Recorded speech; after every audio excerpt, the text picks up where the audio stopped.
우리 신 목사님 찬양 감사합니다. 이건 코로나 덕택에 신 목사님 찬양 은혜를 많이 받고 있습니다. 하나님이 예비하시고 우리 교회에 보낸 것 같아요. 신 목사님 할렐루야.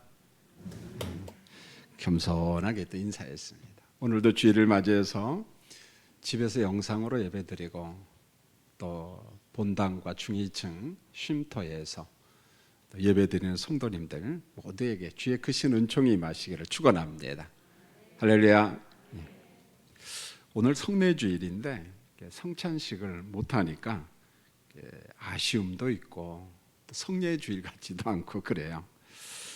그러나 우리는 이미 다 세례를 받았고 성찬식의 깊은 의미도 잘 알고 있습니다.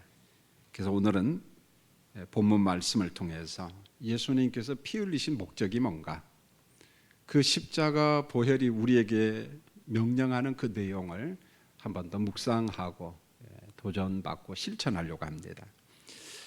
사도 바울이 디도 목사님한테 이제 편지를 보냅니다. 바울 서신이 참 많잖아요.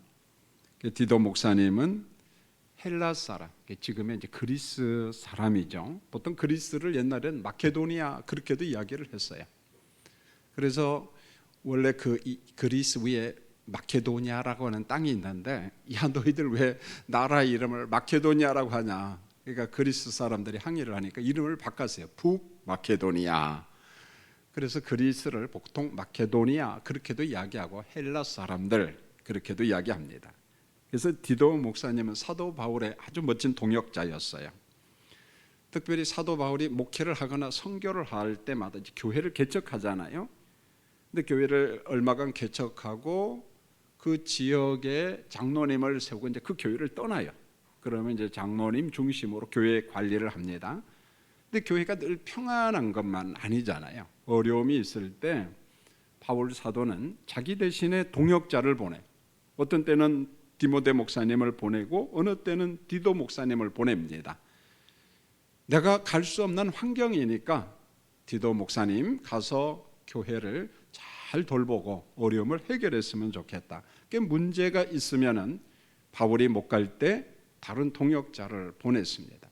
저는 성경을 읽다가 바울 사도의 그런 인간관계를 볼 때마다 야, 이 멋쟁이다. 어떤 면에서 인생 성공한 사람이다. 그러면서 제 삶에 적용을 해봐요. 만약에 제가 어려움이 있을 때 나는 친하다고 생각하고 가깝게 지낸다고 믿고 내가 어려운데 좀 도와주세요 하면은 몇 사람이나 올까? 몇 사람이나 달려올까? 참 궁금할 때가 있어요. 물론 나도 마찬가지입니다. 내 친한 친구가 저를 친하다고 생각하고 내가 어려우니까 좀 도와주라 하면 난 과연 달려갈 수 있을까라는 그런 생각. 그리고 여러분에게 질문을 던집니다. 여러분이 어려울 때 여러분을 돕기 위해서 달려올 사람이 둘도 아니고 한 사람만 만약에 있다면 여러분은 인생 성공한 사람들입니다. 이게 무슨 말입니까? 평화로울 때는요 문제 없어요. 돈 많을 때요 괜찮습니다. 내가 다 해결할 수 있어요. 그런데 내가 인생의 위기가 찾아오고 어려움이 있을 때 누군가 도움이 필요하거든요. 도움을 요청했을 때 과연 한 사람만이라도 달려올 수 있다면은 여러분 잘 산 거예요. 훌륭한 사람입니다. 그런데 그런 인간관계가 많지 않다는 거예요. 저는 얼마 전에 수지에서 목회하는 제 친구 목사님이 뇌경색, 뇌출혈이 갑자기 왔습니다. 이제 나이 64살인데 그래서 온 몸이 굳었어요. 말도 못합니다. 응급실로 실려갔습니다.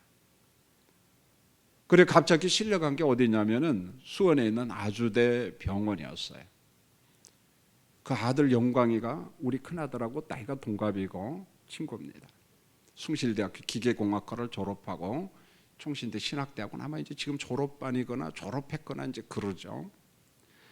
전화가 왔습니다. 목사님 아버지가 이렇게 몸이 아파서 갑자기 아주대 응급실로 갔는데 혹시 아주대에 아는 분 계십니까? 그런데 딱 우리 김재인 권사님 며느리가 생각이 나는 거예요. 제가 결혼식 주례를 했죠. 정환이하고 우리 안미선 자매하고. 안미선 자매가 종양 혈액내과 부교수거든요. 전문이고 교수고. 그래서 전화를 했습니다. 자, 이러이러한 사람이 병원에 입원했는데 내 친구 목사입니다. 여러분, 몸이 중증 환자도 한 병원에 지속적으로 입원이 안 돼요. 의료법 자체가. 그래서 한 달 정도 있으면 퇴원해서 다른 병원으로 가든지 그래야 되거든요, 보면은. 그런데 가족 입장에서는 옮길 형편이 아니니까 너무 답답한 거죠. 그래서 도움을 요청하고 거절할 수가 없잖아요.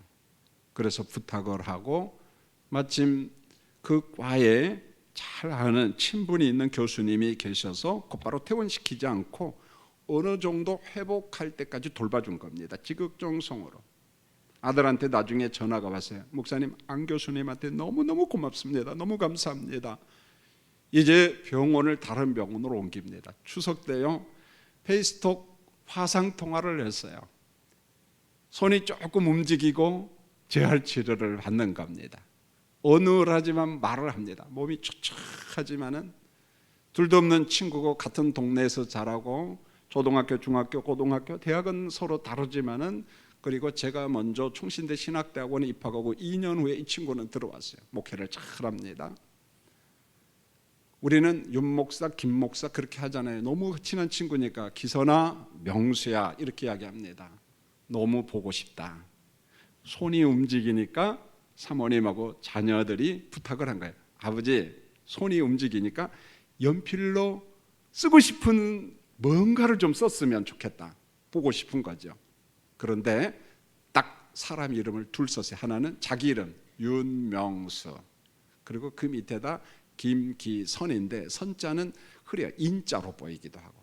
제가 그래서 스크린에다가 영상을 하나, 저 하얀 종이가 윤명수, 밑에 김기선 그래요. 그리고 아들한테 카톡을 보내고 문자가 왔어요. 목사님 감사합니다. 우리 아버지한테 글을 좀 쓰라고 하니까 못 쓰고 자기 이름하고 목사님 이름을 써서 목사님한테 보냅니다. 저 글을 받고 마음이 뭉클하고 감동도 되고. 여러분, 바울과 디도 이야기를 했어요. 그리고 제 친구 이야기를 했습니다. 그리고 우리 이야기를 하고 싶습니다. 성도님들, 우리 예수 믿는 사람 관계 안에 내가 어려울 때 날 도와줄 사람이 있나요? 달려올 사람이 있나요? 여러분이 도움을 받으면 정말 달려갈 수 있습니까? 지갑을 열 수 있습니까? 자본주의 사회는 이기주의 사회거든요. 과연 우리는 어떤 사람입니까? 오늘 바울 사도는 위기 가운데 있을 때 자기가 도무지 갈 수 없는 곳에는요, 디도 목사님을 보내고 디모데 목사님을 보내 기꺼이 갑니다. 어느 때는 그들도 건강하지 못해 몸이 약합니다. 바울이 디도 목사님을 그레데교에 남겨둔 목적이 있는데, 디도서 오늘 1장 5절에 보면은 남은 일을 정리하라. 아마 바울 사도가 그레데 가정교회를 섬기면서 완결하지 못한 부족한 일들이 좀 많았던 것 같아요. 그게 뭐 행정이든 조직이든 뭐가 됐든지 간에 내가 못한 일, 디도 목사님, 아들과 같은 디도 목사에게 부탁해서 잘 해결하고 와라. 그 다음에 두 번째는 그레데 섬에는 여러 곳에 가정교회가 있어요. 그레데 섬 하니까 뭐 조그마한 섬이 아니에요. 옛날엔 그레데가 왕국이었어요. 굉장히 큰 나라입니다. 지금은 그리스 땅이에요. 아테네에서 비행기 타고 데살로니키에서 비행기 타고 한참 내려가야 됩니다. 오히려 터키에 가까워요. 저는 그곳에서 방문해서 디도 목사님의 목회 흔적을 한번 찾아본 적이 있습니다. 굉장히 큰 교회입니다. 그런데 이 교회가 무질서요, 어려워요. 그래서 교회마다 장로님을 세워라. 여러분, 바울 목회의 특징이 뭐냐? 꼭 장로님을 세우고 그들로 인하여 교회를 돌보도록 했어요. 장로님들을 세우는 목적은 있는데, 교회를 파기하는, 무질서하게 하는 거짓 교사들, 이단들 때문입니다. 헬라파 이 유대인들, 이들의 큰 해악이 뭐냐면 믿음으로 구원받는다, 이걸 파괴해버렸어요. 그래서 행위 구원을 강조하고 할례 구원을 강조했습니다. 그래 1장 10절에 보면 할례파 이렇게 나와요. 그리고 14절에 보면 유대인들 나와요. 동일 인물이에요. 행위주의자들입니다. 할례주의자들입니다. 자, 디도서 1장 9절로 11절을 보면은 그레데 교회의 문제점, 어려움이 있었는데 어떤 문제점인가? 바른 교훈을 거슬러 말하는 자들을 책망하라. 진리, 바른 교훈을 거슬리는 사람들이 있어요. 그게 뭐냐? 십자가 복음, 부활의 복음을 엉터리로 해석을 해요. 엉터리로 적용을 합니다. 믿음으로 구원받는다, 이것을 부정합니다. 여러분 바울 서신을 보세요. 믿음으로 구원받는다, 의롭다, 인침을 받는다. 그런데 다른 복음을 이야기를 해요. 충돌이 일어나는 거예요. 이게 바울 서신이 강조하는 거잖아요. 다른 복음 없다. 다른 복음은 없다. 거짓 교사들은 사도 바울의 가르침에 불순종을 합니다. 험담악담도 하고 헛된 말을 합니다. 이런 사람들이 헬라파 중에 많았던 것 같아요. 그래서 헬라파는 구원의 필수가 뭐냐? 할례다. 할례 받아야 된다. 예수 믿는다는 믿음만 가지고는 안 된다.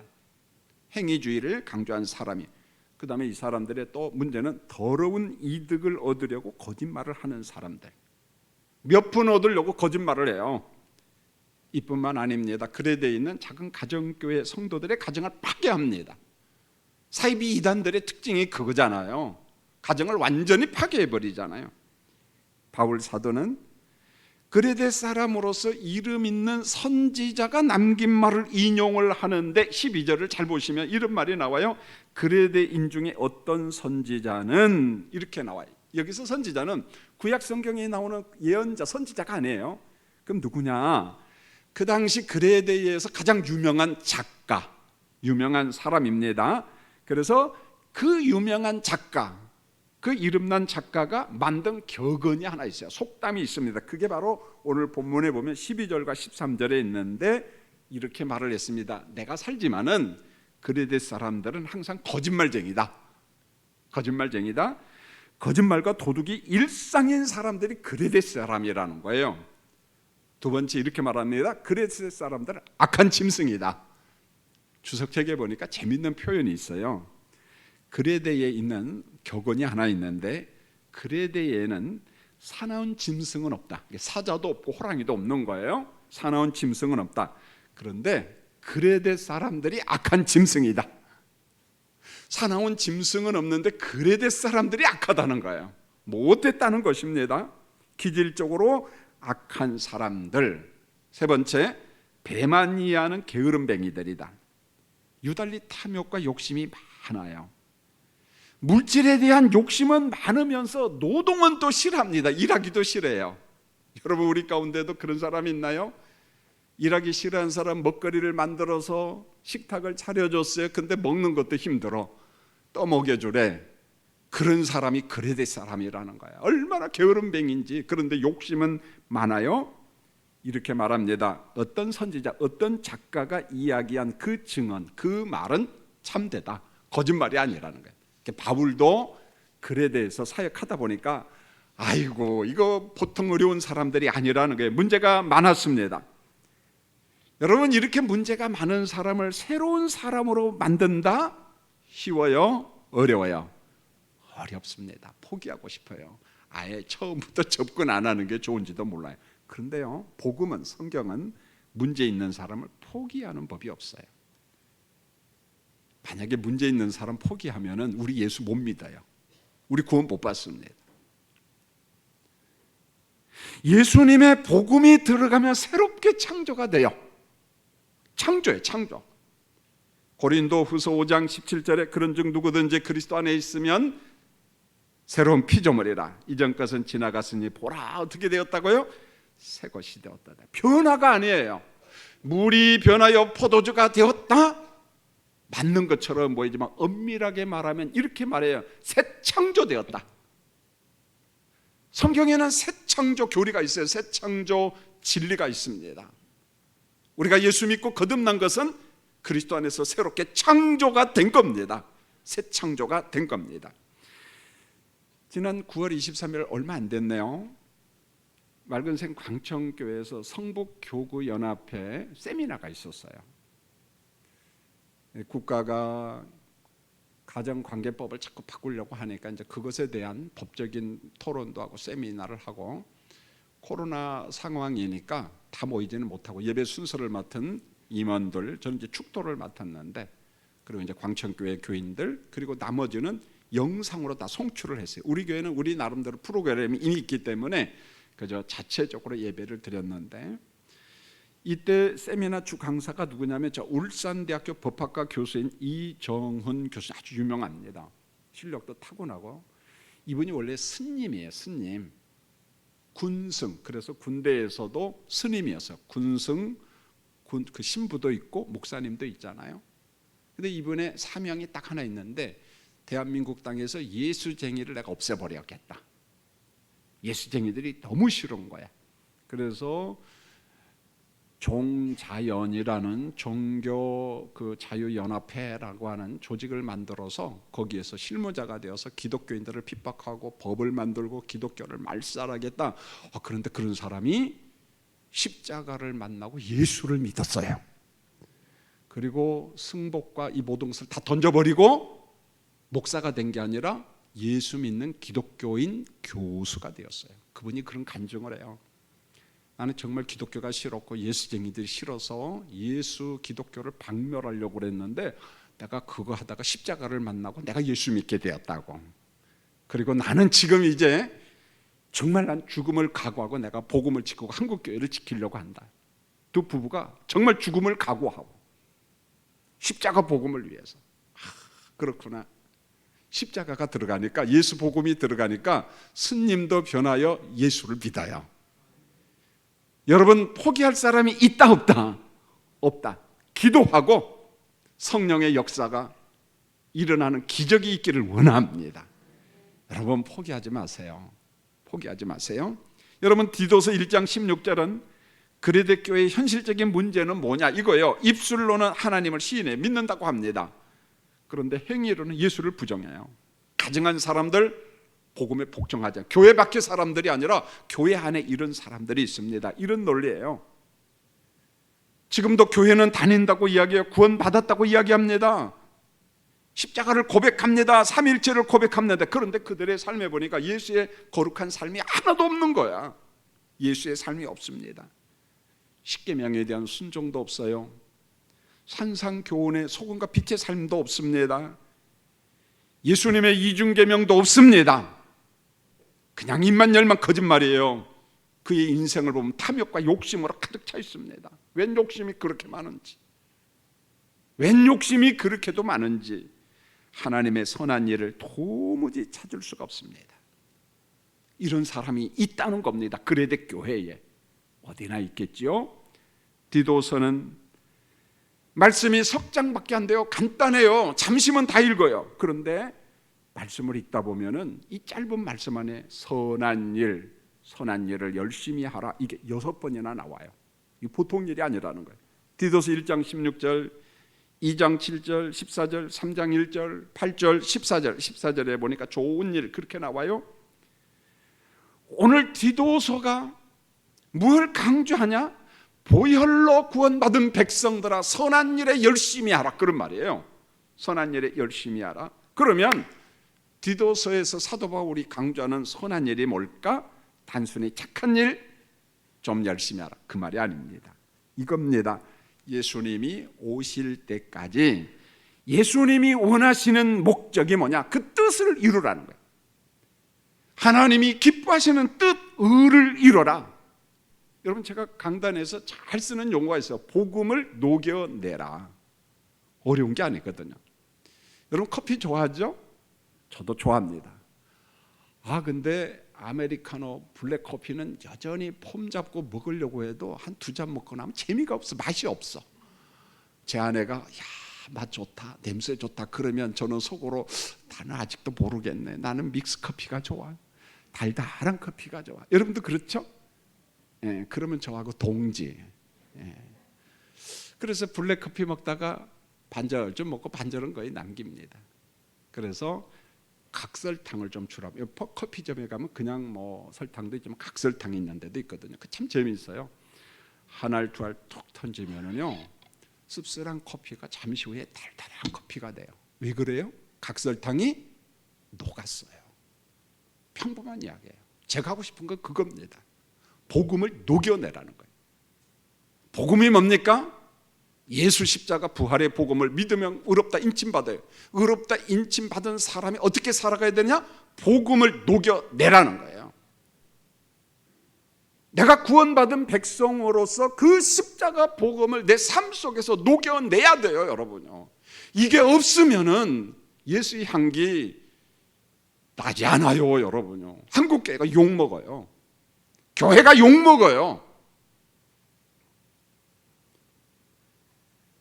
여러분, 예수 복음을 녹여내라. 세상에서 소금과 빛이 되라. 그겁니다. 예수님의 향기가 되라. 그리스도의 거울이 되라. 보여주라는 거예요. 오늘 바울 사도가 강조하는 게 선한 일을 열심히 하라. 복음을 녹여내라는 거예요. 각설탕이 되라는 거예요. 여러분, 야고보 기자가 말씀한 선한 일이 사실은 굉장히 부담스러워요. 야고보서 1장 26절로 27절, 누구든지 스스로 경건하다 생각하며 자기 혀를 재갈 물리지 아니하고 자기 마음을 속이면 이 사람의 경건은 헛것이라.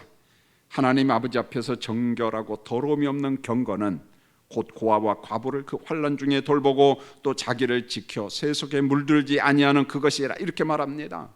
여기에 두 가지 강조가 있어요.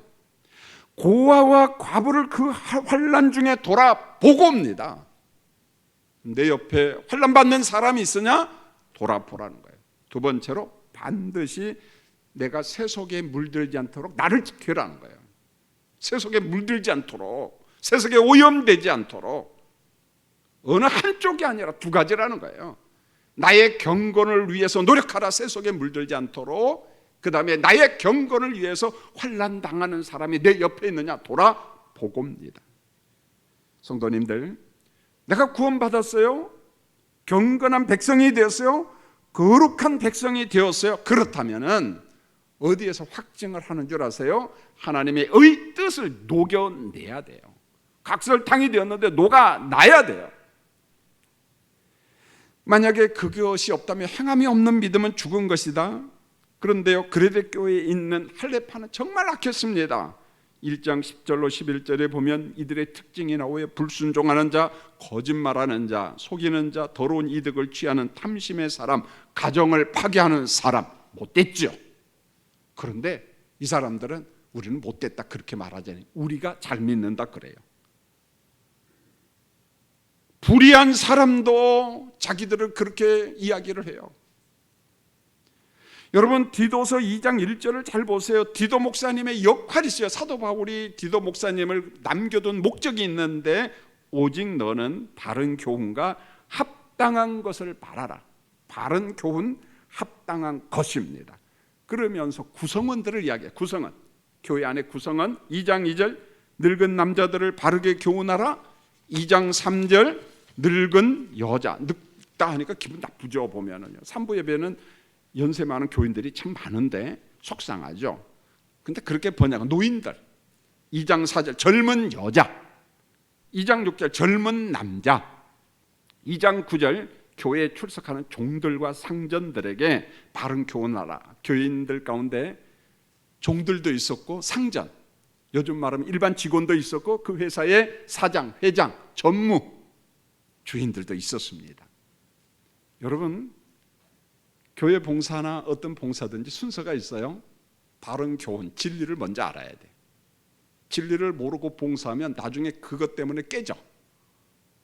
자기 공로를 자랑하고 내가 뭐 했다 그러지 말라는 거예요. 십자가를 먼저 알아야 돼요. 복음을 먼저 알아야 돼요. 그리고 난 다음에 직분자가 되고 교회 봉사자가 되면 문제가 없습니다. 행복해요. 2장 11절을 보세요. 모든 사람에게 구원을 주시는 하나님의 은혜로 인하여 우리가 구원을 받았다. 하나님의 은혜 때문에 우리가 구원받았어요. 은혜로 구원받았습니다. 2장 12절로 13절 우리를 구원하신 목적이 있는데, 예수님께서 성령으로 우리를 지금도 양육하고 있어요. ing야, 현재형이야. 이게 뭡니까? 성화. 우리가 그리스도를 자꾸 닮아가야 돼. 오늘 예배 중에도 도전받기를 원합니다. 그리스도를 닮아가기를 원합니다. 그러므로 경건하지 아니한 것을 버려라. 옛 습관을 버려라. 이게 잘 안 버려져요. 5년이 걸리고 10년, 15년이 걸리고 성령 안에서 자꾸만 성화되어가는 거 버릴 수 있습니다. 세상의 정욕을 버려라. 사람마다 욕심이 다양합니다. 개개인이 다 달라. 그리고 성도들이 신중하라. 의로움과 경건함으로 살아야 된다. 영광 중에 계신 예수님의 나타남을 소망하라. 종말적이잖아요. 그리스도의 나타남을 기다리면서 살아라. 세상에는 두 가지 종말이 있어요. 개인 종말, 우리 육신의 죽음. 또 한 가지 종말은 우주적인 종말, 그리스도의 재림. 그래서 내 인생을 돌아보는 거예요. 자, 성도님들, 저를 한번 보실까요? 손태숙 권사님, 멀리 부천서 여기까지 오셨는데 몇 살 살 것 같아요? 120살. 이재호 집사님, 경기도 광주에서 여기까지 왔는데 몇 살 살 것 같아요? 모르죠. 내가 볼 땐 120살. 여러분, 120살을 살든 100살을 살든 90살을 살든 우리에게 육신의 죽음이 있다 없다? 있다는 거예요. 개인적 종말을 봐라. 그 다음에 우주적 종말을 봐라. 그러면서 우리 삶을 점검하라는 거예요. 대단히 중요합니다. 대단히 중요합니다. 영광 중에 계신 예수 그리스도의 나타남을 소망하면서 우리의 삶이 경건해야 돼요. 신중해야 돼요. 그리고 옛 삶을 더 버리라는 겁니다. 버리라는 거예요. 여러분, 오늘 설교 핵심이에요. 오늘 본문 14절 스크린 보면서 같이 한번 큰 소리로 읽겠습니다. 자, 읽겠습니다. 시작. 그가 우리를 대신하여 자신을 주심은 모든 불법에서 우리를 속량하시고 우리를 깨끗하게 하사 선한 일을 열심히 하는 자기 백성이 되게 하려 하심이라. 우리를 속량하시고 십자가의 보혈로 깨끗하게 하신 목적이 뭐냐? 선한 일을 열심히 하는 누구 백성이 되도록? 사탄의 백성이 되도록? 하나님의 백성이 되도록. 하나님의 백성이 되도록 내가 십자가에서 보혈로 우리를 건져냈다는 거예요. 하나님의 백성이 되도록 그렇게 이야기합니다. 하나님의 보좌에 계신 예수님께서 다시금 영광 중에 출현할 날을 기다리면서 우리가 그리스도를 묵상해야 돼. 그러면은 다시 오실 예수님은 어떤 분인가? 성경은 말합니다. 그가 우리를 대신하여 자신을 내어주시면 피 흘려 죽으시면 모든 불법에서 우리를 속량하시고 우리를 깨끗하게 하사. 모든 불법이에요. 모든 불법. 원죄를 포함한 불법. 여러분, 인생들은 불법이라는 소굴 속에서 사는 것 같아요. 예수를 믿으나 안 믿으나 보면은 대한민국에 보면 참 복잡해요. 요즘에는 막 뉴스 원래 저를 잘 안 봅니다. 카톡을 통해서 네이버에 들어가서 가끔 보면은 그냥 뭐 그 말이 그 말이고 막 요즘에는 또 왜 성남이 그렇게 유명해졌는지 그냥 뭐 대장동이래. 그래서 여러분 한번 물어보겠어요. 노후 대책 잘 됐나요? 이선호 권사님, 별로 안 됐을 것 같아 내가 보니까. 여러분, 노후 대책이 얼마면 될까요? 뭐 그냥 집 한 채 빌라라도 좋으니까. 그리고 돈 좀 있으면 뭐 한 달에 한 150만 원, 180만 원 정도 있으면 살지 않겠습니까? 우리의 꿈은 순전하잖아요. 순수하잖아요. 근데 이 사람들은 50억, 100억, 1000억도 돈이 아닌가 봐. 제가 볼 때는 도둑놈들이야. 그래서 걱정이 되는 거예요. 거기에 종교, 기독교 여기에 나오면 어떻게 하나 그게 걱정이 되는 거예요. 우리가 살아가는 세상이 그래요.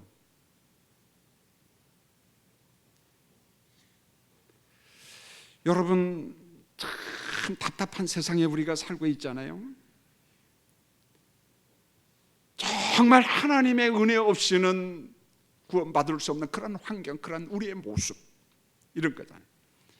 이렇게 하나님과 원수된 인생들, 하나님과 담쌓고 사는 인생들에게 하나님께서 결정을 내렸습니다. 우리 주 예수 그리스도로 말미암아 화평을 연구했어요. 로마서 5장 8절로 9절에 요약하면 이런 말이에요. 우리가 아직 죄인 되었을 때에 그리스도께서 우리의 불법을 지고서 보혈의 피를 흘렸어요. 우리의 불법을 다 짊어지고 대가를 지불했어요. 생명을 건지려면 생명을 지불해야 돼요. 피 흘림이 없은즉 죄사함이 없어요. 예수님이 피를 흘렸습니다. 그의 피로 우리의 원죄를 덮어버렸습니다. 그리고 의롭다고 여겨 주셨습니다. 너는 내 백성이야 인쳐 주셨습니다. 요한일서 1장 7절 그 아들 예수의 피가 우리를 모든 죄에서 깨끗하게 하실 것이요. 할렐루야. 예수의 피가 우리의 죄를 사해버렸어요. 예수님이 피로써 우리를 속량하신 목적이 뭡니까? 선한 일을 열심히 하는 자기 백성이 되게 하려고. 자기 백성이 되게 하려고. 여러분, 구원받은 백성들의 필수적인 감정이 있습니다. 구원의 감격이에요. 여러분 묻겠습니다. 내가 예수 믿고 구원받았다는 그것 때문에 울며 불며 감사하며 찬송한 적이 있었습니까? 감격이 있었습니까? 인위적으로 만들 수 없어요. 성령이 그 감격을 줍니다. 그 감격을 줘요. 그러나 감격이 있어도 예수님의 뜻을 행하는 일에는 참 부담이 얼마나 많은지 몰라요. 고민과 갈등이요. 여러분, 구원의 감격이 입술로만 나타나지 않아요. 십자가의 감격이 성령이 우리 손을 움직이고 우리 발을 움직이고 우리 몸을 움직이고 수고하게 해요. 헌신하게 합니다. 예수님의 덕스러움, 그리스도의 사랑, 그리스도의 겸손함, 섬김을 보여주라고 이야기합니다. 선한 일에 열심 내라. 성령이 우리를 그쪽으로 이끌어 갑니다. 보여줘라. 목회하면서 하나님이 일을 할 때 제 감정, 그걸 참 고백할 수 있는데요, 그게 부담이에요. 이제 목회 많이 했잖아요. 우리 교회에서 31년 9개월 마쳤어요. 한 교회에서 이렇게 많이 한 사람도 많지 않아요. 여러분, 31년 9개월 동안 제 설교 들어준 거 너무너무 감사합니다. 할렐루야. 지겹지도 않아요. 어떻게 32년이나 한 사람 설교를 들어요? 제가 부교역자 때부터 설교를 했거든요. 목사님 몸이 아프셔가지고. 여러분, 해외 선교를 하고 군 선교, 건축, 나누는 일, 모든 일에 부담해요. 오늘도 우리 장로님 기도했잖아요. 장학금을 주고 쌀을 나누고 뭐 이런저런 해갖고 최근에 8월, 9월 달만 해도 우리 교회에서 외부로 나간 돈이 거의 한 7천만 원 정도 돼요. 이게 뭐 누가 뭐 꽁돈 줘서 했은 거, 제 돈? 제 돈이 어디 있어요? 거기에 저는 헌금만 했을 뿐이에요. 여러분의 헌금이거든요. 여러분, 부담이라는 건 돈이에요. 그래서 어떤 요청이 들어오고 할 일을 할 때 선뜻 제가 대답을 못해요. 예, 돕겠습니다, 하겠습니다. 왜요? 교인들에게 부담을 주는 일인데 그냥 넘어가자, 모르는 체 하자, 할까 말까 굉장히 힘들어요. 여러분, 우리 교회를 보세요. 땅 사고 집 짓고 땅 사고 집 짓고 다시 재건축하고 땅 사고 집 짓고, 이것도 부족해서 군부대 교회 지어주고 그것도 부족해서 해외에다 건축하고 땅 사고, 이게 여러분들의 헌금이에요. 돈이에요. 가끔은 이런 생각이 들어요. 이제는요, 제가 절이 들었나 봐요. 아이고, 내가 우리 교인들 못 살게 했구나. 믿음과 은혜로 하긴 했지만 한편으로 얼마나 힘들었을까. 그래서 더 이제는 부담스러워요. 그런 갈림길이 있을 때, 제가 갈림길에 있을 때 기도를 합니다. 메어달려요. 성령이야, 어떻게 할까요? 고민이 됩니다. 이럴 때마다 부담을 극복해야 하는 분이 두 분이에요. 예수의 십자가. 내가 널 위하여 죽었는데, 내가 너희 교인들을 위하여 죽었는데 넌 날 위하여 무엇을 할 거냐? 교인들에게 부담스럽지만 한번 도전해보자. 성령께서 확신을 줍니다. 한번 해보자. 이제 말할 수 있습니다. 철원 문해리에 있는 충성군인께 여러분들 많이 가보셨잖아요. 예배 드리러. 최근에 거기 리모델링을 하는데 요청이 왔어요. 선뜻 교인들에게 말할 수가 없었어요. 그래서 우리 장로님들 세계선교위원회에게 부탁을 했습니다. 교인들에게 헌금을 한번 하자고 이야기할까. 그런데 도무지 자신감이 없어요. 제가. 왜냐하면 교인들이 부담스러워하고 코로나 환경이 있기 때문에. 그래서 세계 선교위원들이 모여서 대화를 해서 세계 선교위원회에서 있는 돈을 1,000만 원 하고 이래저래 우리가 본을 보여줘. 목사님이 노회장이신데 저를 얼마나 챙겨주시는지 체면을 세워줘요. 우리 장로님들이 너무 감사하죠. 그래서 가장 먼저 우리 교회에서 1,350만 원 했습니다. 근데 그것 가지고 못해요. 최소 직영 처리하고 경기 남전도의 장로님 집사님 재능 기부 시간 기부를 해도 4천 몇백만 원이 들어가요. 요즘에는요 인건비가 그렇게 비싸대요. 어떤 인건비는 기술자는 하루에 40만 원씩 줘야 돼요. 그러니까 직영 안 하면은 돈을 다 지불하면 8,100억도 들어가는 거예요. 그 공사를 하려면 그걸 어떻게 제가 선뜻 하자고 하겠어요. 그런데요 감사하게요 장로님들이 재능급여 하겠다, 시간 기부하겠다.